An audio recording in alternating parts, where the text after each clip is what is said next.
Here follows Lesson 5 in William Walker Atkinson's The Arcane Teaching. Lesson 5 is in Part 2. Part 2 is called The Cosmos. Part 2 is the second part of 7 parts of the book. Again, Part 2 is called The Cosmos, and Lesson 5 is the second lesson in Part 2. Lesson 5 is called The Cosmic Will. Lesson 5, The Cosmic Will. This is the arcane teaching regarding the world spirit, the one life, the life principle, the logos, the demiurge, or that something which men have called by still other names, but which in truth is but the cosmic will from which arises all life, and action, and shape, and form, and change, and appearance, variety, and manifestation. In fact, all that we include in the term the cosmos. Listen to the aphorism. Aphorism number 7. From the bosom of the unmanifest arises that which men call the world spirit, the one life, the universal being, the life principle, the logos, the demiurge, but which in truth is but the cosmic will from which arises all life, and action, and shape, and form, and change, and appearance, and variety, and manifestation. The cosmic will is the one which becomes many, the unity in which is diversity, the firstborn from the womb of infinity, the cosmic egg from which hatches the universe. But this too is under the law. By the term, the cosmic will, the arcane teaching designates the one universal living creative principle which has been recognized in all the great philosophies of all times and places.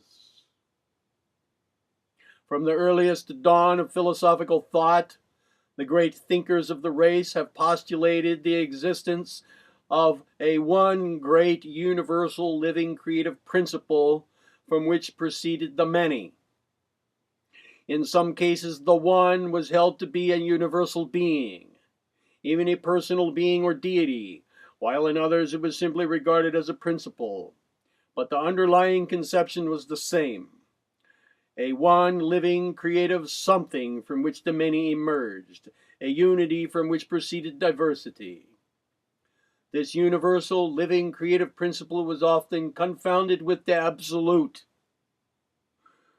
although others held that it was subordinate. The Atlantean traditions show that those ancient people held to this fundamental idea. The Egyptians held to the existence of a universal life principle. The Chaldeans likewise. The Hindus held to the existence of the principle of Brahman, or the universal life being. And the ancient Greek philosophers held firmly to the existence of the one life principle. The Atlanteans, Chaldeans, and Egyptians held that this universal life principle subdivided itself into the many forms of life and things, in obedience to an inner law of its being. The ancient Hindus held that the one manifested as the many, the various schools giving different reasons for the manifestation as follows. One school held that Brahman manifested as the many, in order to enjoy objective existence. Another school held that Prakriti, the universal principle of substance, was acted upon by the Purushas, or soul principles, which it had attracted to itself, and manifestations arose by reason thereof. Another school held that Brahman was merely a subordinate creative principle, which was caused to create universes by the power of Parabrahm. Parabrahm, P-A-R-A-B-R-A-H-M. Another school held that all manifestation was merely an illusory dream of Maya, being the creative principle in the mind of the Supreme Being. The Buddhists held that manifestation was caused by tanha, or thirst, in the universal will to live, which arose from the void of nothingness. Other schools held ideas akin to those mentioned, or variations or combinations of them. The Greeks always held to the existence of the universal life principle, calling it by various names. The very term, the cosmos, was used by the Stoics and others to represent the idea of anima mundi, or world soul. Heraclitus held to the world spirit, which he symbolized as flame. Pythagoras, in his exoteric or popular teachings, taught the doctrine of the life principle, symbolizing it as light or flame. Other schools recognized the existence of this one life principle, calling it being, a term which has persisted in modern philosophy. By some schools, notably the Platonian, the universal life principle was called the demiurge, the term literally meaning the universal worker.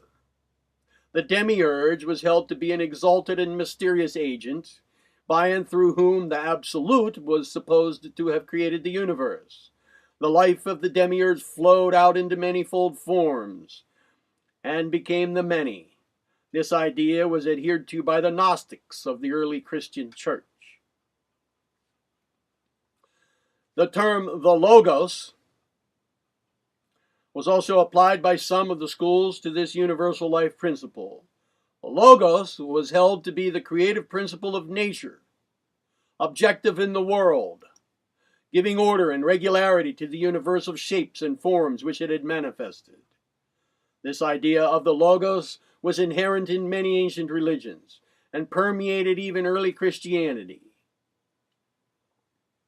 Uberweg, in his History of Philosophy, says, the Logos was a being intermediate between God and the world. The Logos does not exist from eternity like God, and yet its genesis is not like our own and that of all other created beings. It is the first begotten Son of God, and is for us who are imperfect a God. Through the agency of the Logos, God created the world and has revealed himself to it. In the early Christian church, there was much dispute about the Logos, but the revolution in the church, effected by Constantine, drove it from its place of importance in the Christian theology. But nevertheless, the idea has persisted.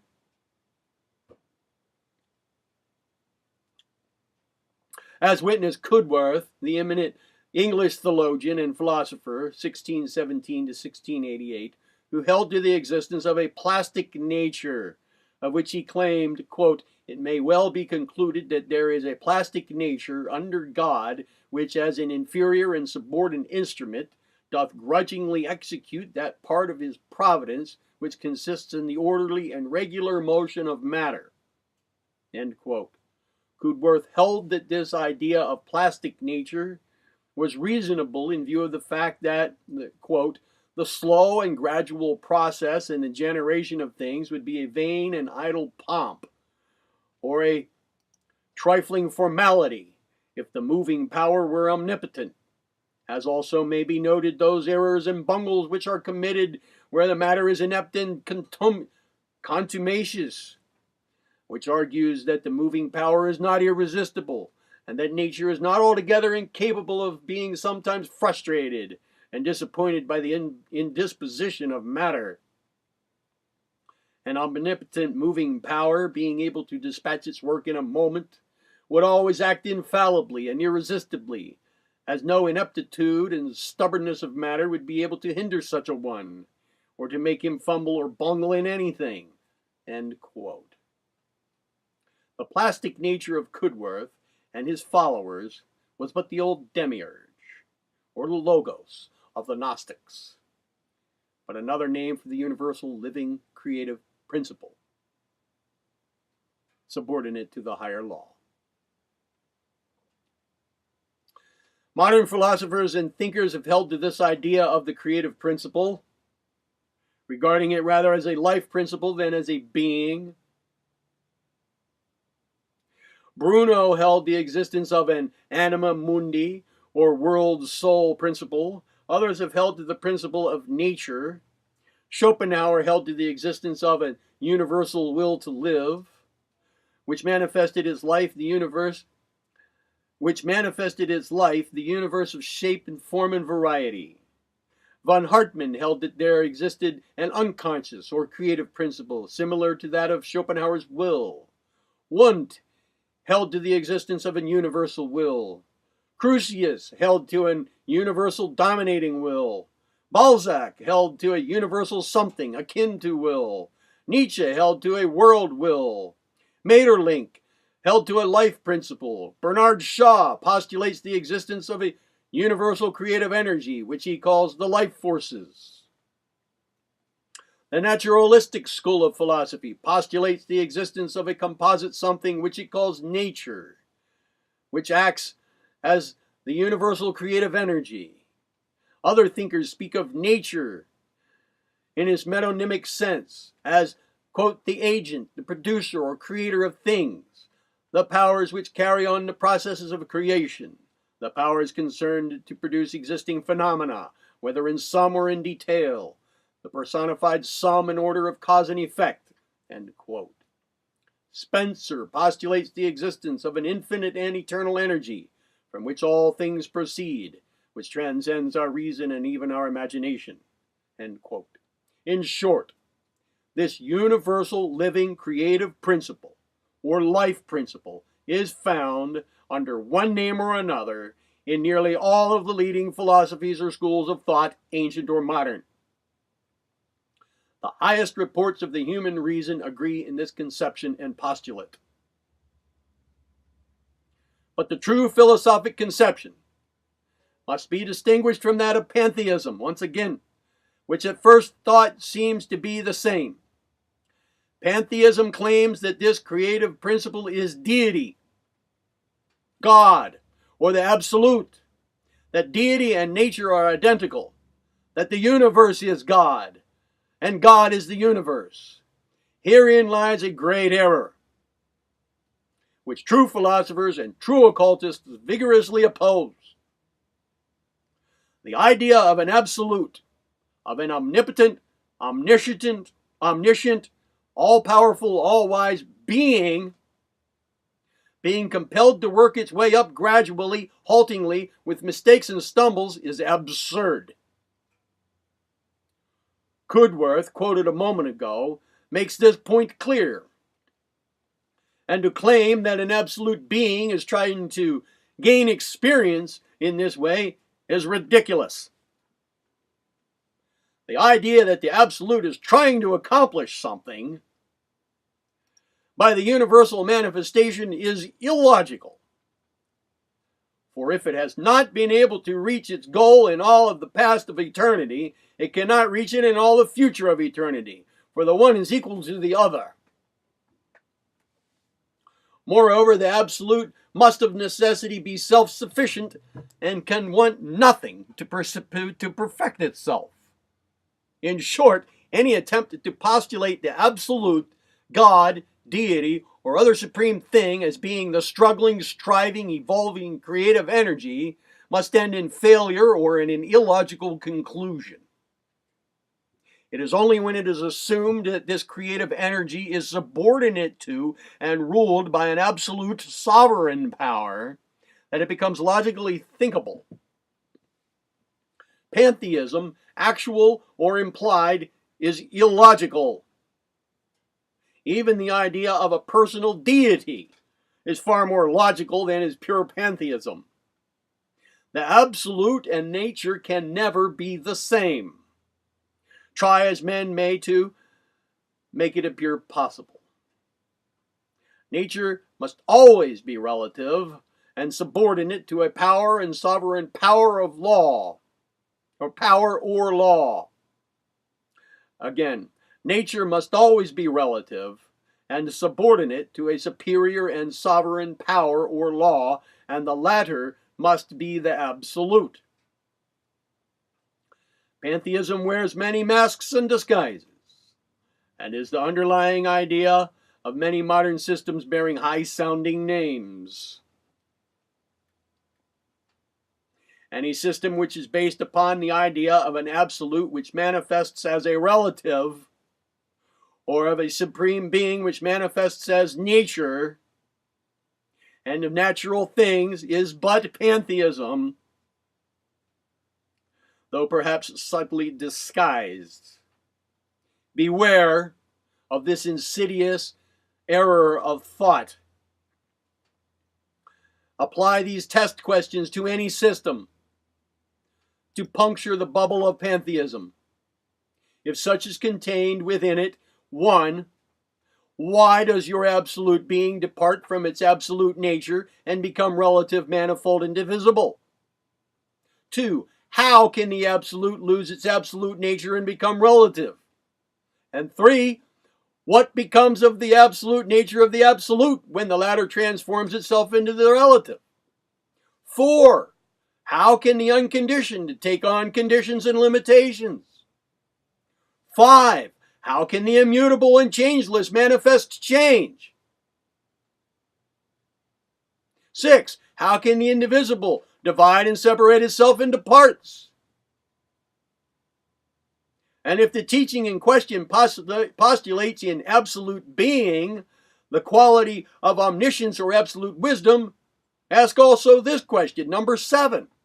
How can the omniscient, all-wise, absolute being lose its wisdom and display the comparative ignorance of the relative forms?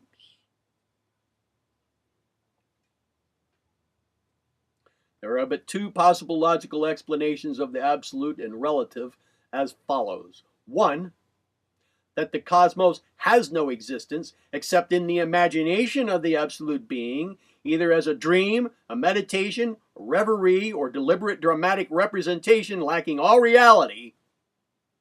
Or 2, that the universal creative principle or energy is not absolute, but is subordinate to a sovereign law.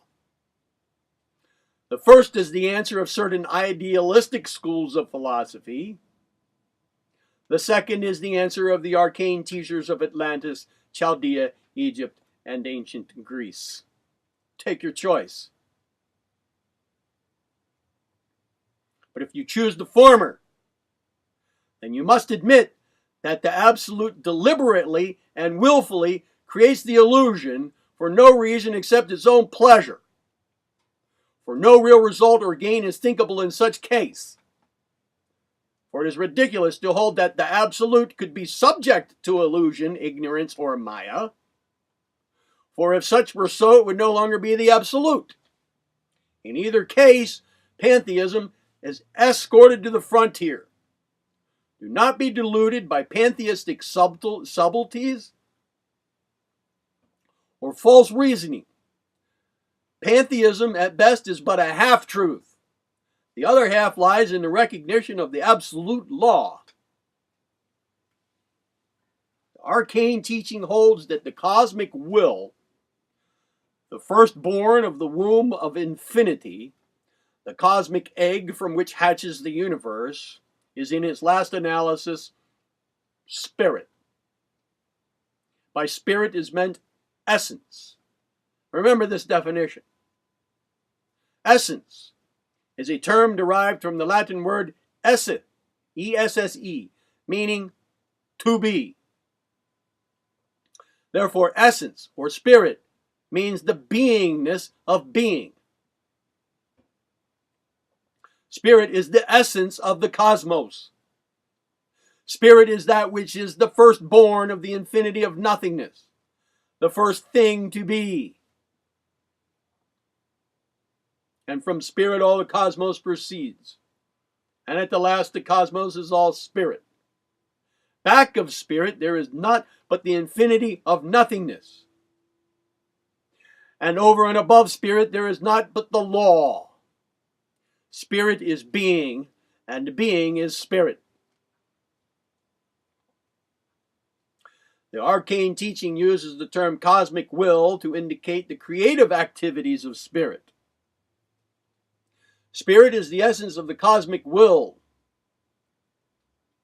The cosmic will is the outward activities of spirit.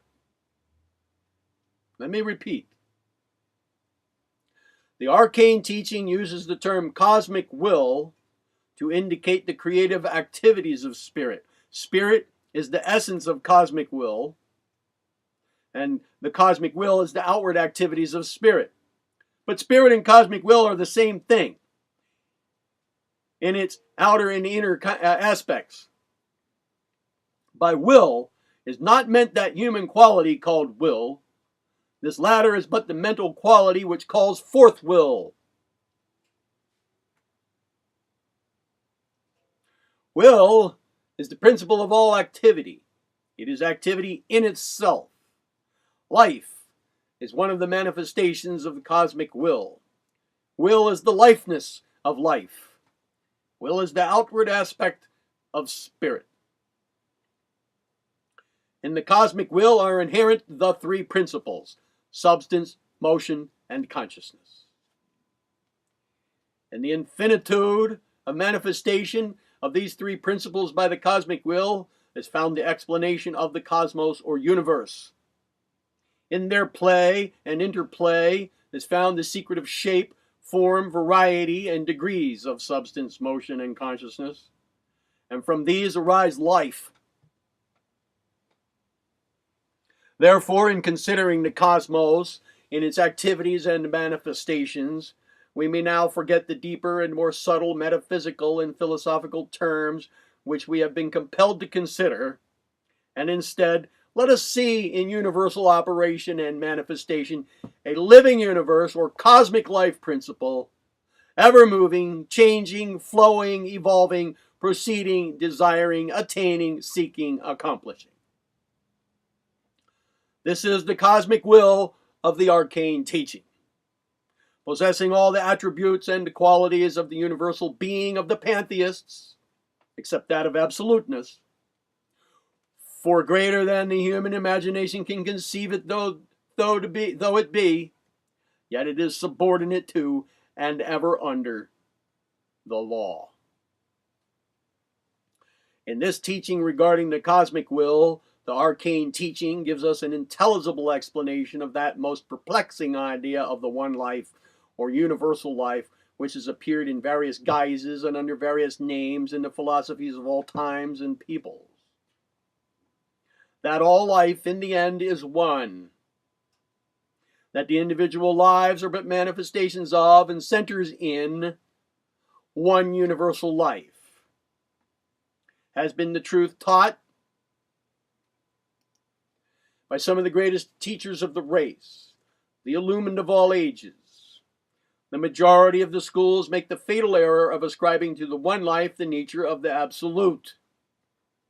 The moment this is done, the thinker is confronted with the paradox of the absolute becoming relative, again, a logical impossibility. The best modern thought is fast coming to an agreement with the original arcane principle that the universal life is not absolute, not God in the highest sense of the word, but instead is relative, subordinate, and under the law. The arcane teaching that the universal life is not its own law, but is under law and governed by laws, is the only explanation consistent with the highest report of the reason, the highest form of logic, and the experience of science based on observed facts. One of the greatest and most glaring of the fallacies of pantheism or allied systems of thought is that which assumes that the absolute or deity is trying to accomplish something, either in the direction of gaining experience or building up some great universe by continual progression. The idea of an absolute which must be perfect, desiring anything other than it has, is illogical. The idea of an absolute pantheistic deity who must be all-wise, trying to gain experience or learn something by playing the game of many parts, is childlike and ridiculous. Surely an unworthy role to attribute to an omniscient deity. The idea of an absolute or omnipotent deity trying to or endeavoring to build up universes by slow and arduous labor belongs to the category of child thought.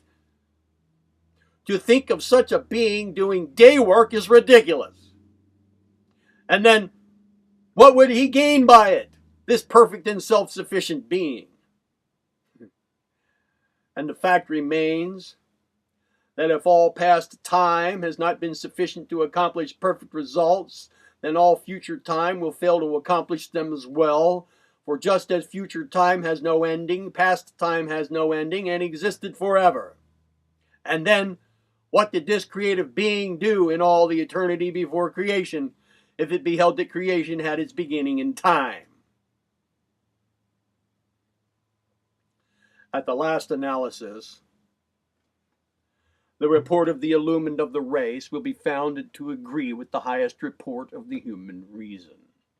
The report that the universal life can be but relative, governed by a sovereign absolute law, and subject to the laws of rhythm and cyclicity, having its ebb and flow, its action and reaction, its rise and fall, its days and nights, its period of creative activity, and creative rest. And the Arcane teaching squares fully with these requirements, for it is founded on cosmic truth.